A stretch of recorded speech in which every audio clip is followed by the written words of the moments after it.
so excited that it's Supreme Court Monday. It's Supreme Court Monday. This is the day that we get to decide whether or not, we're going to have health care or not. Do you know that 17 million kids who didn't have health care are going to 17 million kids could no longer be denied for pre-existing conditions. Thanks to Obamacare. They were. I heard this from Tom Hanks. Mm-hmm. Yeah. And Tom Hanks, you should be proud of the work that you've done in this propaganda film. It's terrific. Yeah. What was the name of that? What was the name of that propaganda artist for Schmoozing for Barack? No, for Hitler. Remember that woman? She was a great photographer, and she started doing work for Hitler. There was one in Mussolini too, and they just never worked again. Tom, we love your movies. I really wouldn't make propaganda films. You know, it might be cool to do a documentary, but this is not a documentary. This is a propaganda film. And when you check the work, which maybe you should have done, or had one of your people do, when you check the work, it doesn't add up. Well, that's according to, obviously, right-wing talk radio only. And factcheck.org. Which check? Factcheck.org. That's a right-wing website. No, Pat's not explaining very decidedly left-leaning. Left-leaning. Yeah. Factcheck.org. Maybe the Supreme Court, will miss this. The film says 17 million kids could no longer be denied for pre-existing conditions. 17 million kids could no longer be denied for pre-existing conditions.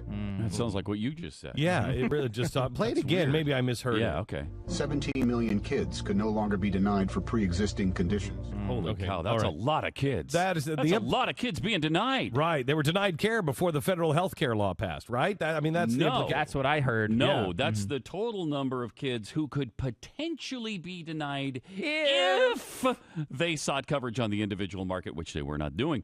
Now, so the actual number could be 1, it could be 2, or it could be up to 17 million, which they chose Play to it go again. with. Play it again. Right. 17 million kids could no longer be denied for pre-existing conditions. I see. Well, okay, all right. But there weren't 17 million that were trying for that. No. They weren't even in that marketplace. They had coverage. Most of them had coverage, and many of them, none of them really were searching. So it's like coming out and saying, no longer could 400 million people worldwide be denied their chance to live on the moon. Right. Yes. They're not living on the moon. We've got no plans for them to live on the moon. They're not being scrambling. Denied. No. But if somebody wants to make a moon prison, we could take 400 million people and just send them up to the moon for moon prison with Newt Gingrich. Or another good way to describe this is 175 million drivers can no longer be killed on the freeways if we eliminate cars. Okay? That doesn't mean 175 million people were going to die on the freeways. That just means they had the potential because they drive cars. Okay. But if you eliminate car driving, you got that possibility taken care of. That's a great example. That's exactly what it is. Happen. It's so insulting. It's pathetic. It's ridiculous. So now here is Obama reining in the cost of health care premiums. This one is so good. Listen to Tom Hanks, because he's got all the credibility of Saving Private Ryan here. Healthcare costs have been rising 3 times the rate of inflation. Which there is none, by the way. There is no inflation. That's what I thought. So there was rising 3 times the rate of inflation. But there's more. Healthcare costs have been rising 3 times the rate of inflation. Wow. Crushing family budgets and choking business. Crushing and choking and crushing. Well, I don't know why all the violence all along the way. Okay, now, but here's what the law has done. The law, now that we have Obamacare, what it's done is it's reined in all of those costs. Oh no, so it really hasn't. No, it has, Pat. He just said it on the documentary. He just said that. Here's what happened. The actual rate of premiums still went up 3 times what they were. Well, that's only because it was last year, and so we haven't had it hasn't really been phased in. Went up it was phased in, and it went up 3 times the rate of inflation last year. In fact, some experts say that the growth was caused by the law, which requires more generous coverage. Yeah, by the way, in case... 3 times. These are just crazy numbers, and I'm sure they come from hardcore right-wing sources, but the cost of health care in 2011 went up 5.7%. And the good thing about that, because that's the stat they're talking about, next year, it's predicted to go up another 8.5%, which is more than in 2011. So the that's rate not is actually 3 times the rate of inflation. No, that would be though, more. is it? It would be more than 3 times. So, but they're on track to do what they Okay, said. well, listen. That's, I mean, he got it through, and the great thing is he didn't compromise at all. I heard it from Tom Hanks. Did you? He didn't compromise. Some advised him to settle. Even though, He could still claim victory if he accepted less. Yeah, but he didn't. Tom I Hanks. regularly told him, look, you don't have to spill this much political blood. No, don't spill the blood. You won't get the health care accomplishment you're seeking, but you will have something. You'll have something. Yeah. And Tom no Hanks, compromise. There's Absolutely. there's no compromise. Except he did compromise. Well, okay, all right. The public option that he championed, they dropped.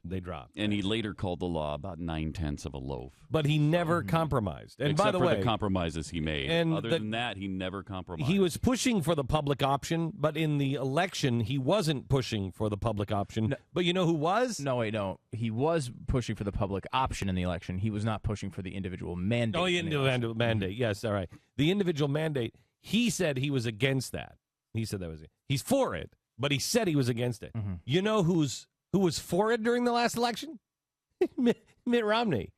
Mitt Romney was for the... Again, I don't know why you continue to say good things about Rick Santorum when Mitt Romney is right there. so close to what we have already. We could have had the individual mandate from a Republican. Wouldn't that have been great? That would have been This is wonderful. the guy to take that 9/10 of a loaf. And make it a 10/10. Wouldn't it be great? Oh, it'd be great. Or we take that down to the lowest common denominator and it's 1 1s.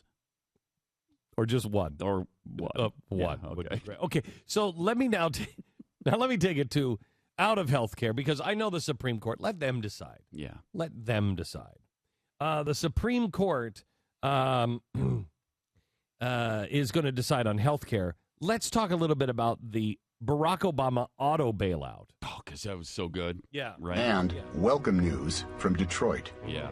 It is a banner day for the resurgent U.S. auto industry. Yeah, Less than 2 years after coming out of bankruptcy, Uh-huh. General Motors announced today it is investing $2 billion in 17 plants. With business booming, they repaid their loans. They repaid their loans. Yes, America With is their back. business booming. Business is booming. Repaid their It loans. might not be business as much as the new Volt that was booming, but or catching fire at least. I don't know if they actually exploded, but they did. They caught fire. But they did pay off their loans, other than the half of the $80 billion they owed. Okay, so I mean it's really close. It's only $40 billion. It's and they paid almost $40 nothing. billion. That's So almost it's zero. It is. It's $40 Look, billion. If you cut it in half and then cut it in half again and then keep doing that for no apparent reason other than you just want to do division, Excuse me. Stop. Eventually with, it'll stop get with your down rhetoric. to Stop with your near rhetoric. Stop with your rhetoric. How much did they owe originally? $80 billion. How much did they pay? $40 billion. So if they're paying $40 billion and you have $40 billion left, you have zero. Right. Done. Yeah, no, they he's paid right. off their loan. He's right, Pat. 80 billion. seem No, right hold to on. I listen. heard it from Tom Hanks. They paid off their loan. I think he did say that. And welcome news Welcome. from Detroit. Welcome news. It is a banner day for the resurgent U.S. auto industry. Less than 2 years after coming out of bankruptcy, Now, wait, did GM go into bankruptcy? I thought that was No, Wait, they what are you didn't. talking about? No, After they coming didn't. out of I thought they- bankruptcy. It's only Diane Sawyer. She knows better than you do. Did they go into I bankruptcy? thought they Stu? did. I thought they did, but it Because wasn't. I don't remember the full- bankruptcy. I don't remember bankruptcy either. That's what we were saying they should do. Right, but that was hateful. That was just because you didn't want. No, we wanted them to restructure, take care of it themselves, maybe cancel. Maybe they had to go into bankruptcy so the contracts. government then could go in and there's say, some I'm weird gonna Is that what take- clause. happened? It 'Cause wasn't that's the. weird. It wasn't what we were. It wasn't bankruptcy. This They is didn't back. do the normal chapter, No. whatever Yeah, it is. automaker. This is Chapter from 3 is really good. CNN Have you 2000. read that yet? No, I haven't It's read that one, really no. good. Yeah, you should read Chapter 1 and Chapter 2 before you get to Okay. Chapter 3. Chapter 11, everybody kind of knows. Chapter 11, everybody kind of wrecks it. It's kind of like, I see dead people. Right. You know what I mean? Yeah. And so I don't want to spoil it. Yeah, don't. You find out that Soylent Green is people. Oh, And, man. oh, jeez. Now Why did you have to? Oh, okay, what were you trying to say, Stu? I was going to say they did go into bankruptcy 2009. They did, in yeah. fact. It was in the end, $19.4 billion in federal help wasn't enough to keep the nation's largest automaker out of bankruptcy. The government will have to pour another $30 billion into GM to fund operations during its reorganization. Of course, that right there is only $50 billion. So after this story, which was in 2009, we added another $30 billion to that. And wow, did they come back with almost half of it. That's great. That is fantastic. They paid it off. That's a resurgent. I think we were hearing. General Motors announced today it is investing $2 billion in 17 plants. How is it investing anything? They repaid their loans. I'd like to know. I would like to know how, if they owe us $40 billion, how are they investing $2 billion in anything? That's us. That should come to us if they still owe us $40 billion. No. Tom Hanks would disagree with you. Mm-hmm. I realize that. Tom Hanks, may you go the way of Oprah. Didn't help her. You go the way. It didn't help her at all. No. May you go the way of Oprah. And you would if anybody paid attention to this. Nobody's really watching this, I don't think. Is anybody really watching this video? That was a big story. I don't know that people actually believe it. Although I will say the Tom Hanks phenomenon has, I would say, gone the way of Oprah before Oprah went the way of Oprah. What was the last great Tom Hanks movie? Been a long time. Been a while. Long. What was that last thing he did? He was a teacher, a washed-up teacher or something with Julia Roberts. What was that one? Here we go. I'm getting his results out. Was that Larry Crown? Larry Crown. Larry Crown made a crisp $35 million. That is crisp. That is a little lower than I think he'd appreciate. It's too bad because I like Tom Hanks.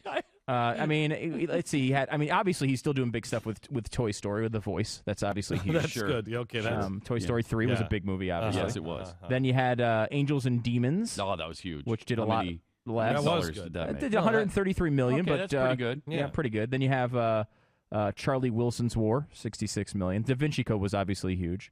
Polar Express, which was a voice thing again. The Terminal, The Lady Killers. Oh, was that an awful movie. And then Catch Me If You Can, which I think was the end of the good streak. That was great. And then I thought Angels and Demons was good.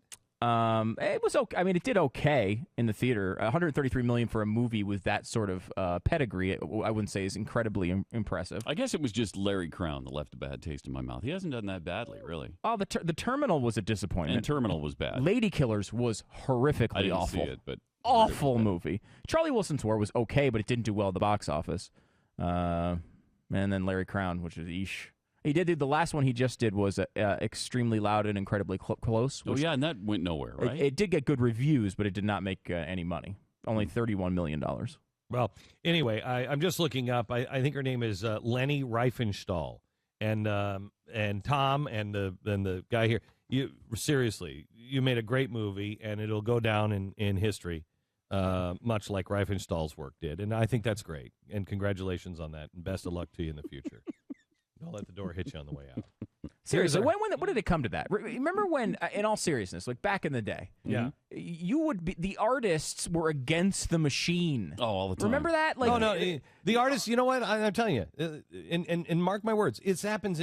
What is so amazing is it is the artists usually that lead you down the path of giant machines.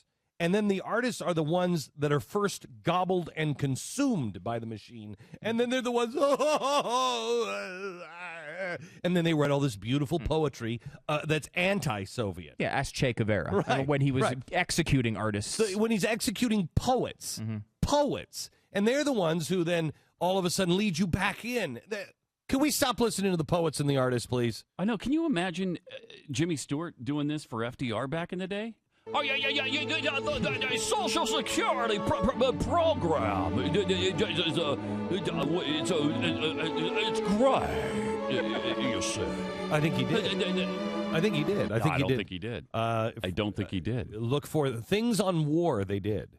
Well, on war, yes. On war they did. Yes. Well, and they united. That was the one thing they used to unite about. Yeah. Yes. They used to. Not now. Not now. Not socialist programs and nonsense like that. They weren't for that. Oh, they weren't for that, Glenn. Here's our